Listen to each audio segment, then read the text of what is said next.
இந்த psychiatrist doctor அவளோட patient 2 நாள் வரவே இல்லைன்னா அவனை தேடி அவனோட ஃபர்னிச்சர் கடைக்கு வர அங்க கடையில பார்த்தா ஒருத்தர் கூட இல்ல. அப்போ கிரவுண்ட் ஃப்ளோர்ல லைட் பிளிங்க் ஆயிட்டு இருக்கிறத பார்த்துட்டு கீழே இறங்கி வந்தா அங்க போர்ட்ல ஏதோ லே அவுட்லாம் வரைஞ்சிருக்கு. அதோட செவுத்துல டோர் மாதிரி பாக்ஸ் போட்டிருக்கா.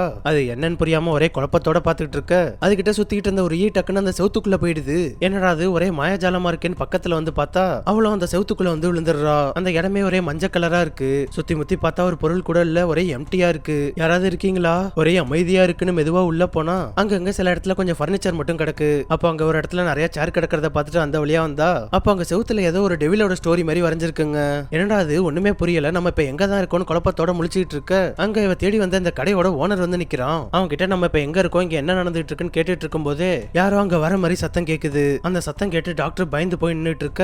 அப்ப இந்த ஆளு பார்த்தா டக்குன்னு அவ கழுத்து நெரிக்க ஆரம்பிச்சிடறான். கொஞ்ச நேரம் கழிச்சு மயக்கம் தெளிஞ்சு கண்ணு முழிச்சு பார்த்தா ஒரு டைனிங் டேபிள் முன்னாடி உட்கார்ந்துருக்கா. அவளுக்கு முன்னாடி கடை ஓனரும் அவங்க கூடவே சில விசித்திரமான ஆட்களும் உட்கார்ந்துருக்காங்க. இது என்ன இடம்டா, இங்க என்னதான் நடக்குதுன்னு கேட்டா எதா இருந்தாலும் சாப்பிட்டுக்கிட்டே பேசுவோன்னு சொல்றான். ஆனா அங்க எந்த சாப்பாடுமே இல்ல.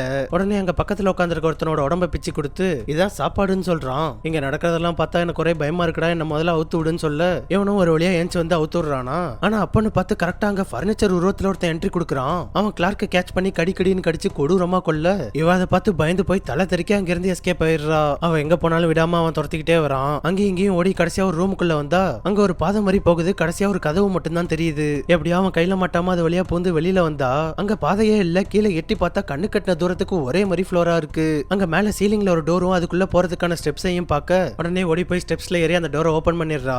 எப்படியோ தப்பிச்சிட்டோன்னு நினைச்சா அப்பயும் அந்த மரமண்டைய விடாம துரத்திட்டு வரானா. டக்குன்னு ஒரு கம்பி எடுத்து அவனோட காலை அடிச்சு உடச்சிட்டு அங்க இருந்து ஓடிடுறா. அப்ப அங்க ஒரே ஒரு ஆள் மட்டும் நுழையிற அளவுக்கு இருக்கிற ஒரு பாதையை பார்க்க அவனை அடின்னு அடிச்சு தள்ளி விட்டுட்டு ஓடி வந்து அதுக்குள்ள பூந்துடுறா. இருந்தாலும் அவன் எவ்வளவு அடி வாங்கினாலும் திரும்ப திரும்ப வந்துகிட்டே இருக்கானா. இவன் யாரு, எதுக்காக நம்மளை துரத்துறான்னு ஒண்ணுமே புரியாம குழப்பத்தோட அந்த பாதையில போக அங்க பார்த்தா அவ்வளவு பேர் சயின்டிஸ்ட் மாதிரி நிக்கிறாங்க. எல்லாரும் சேர்ந்து இவ்வளவு லாக் பண்ணிடுறாங்க.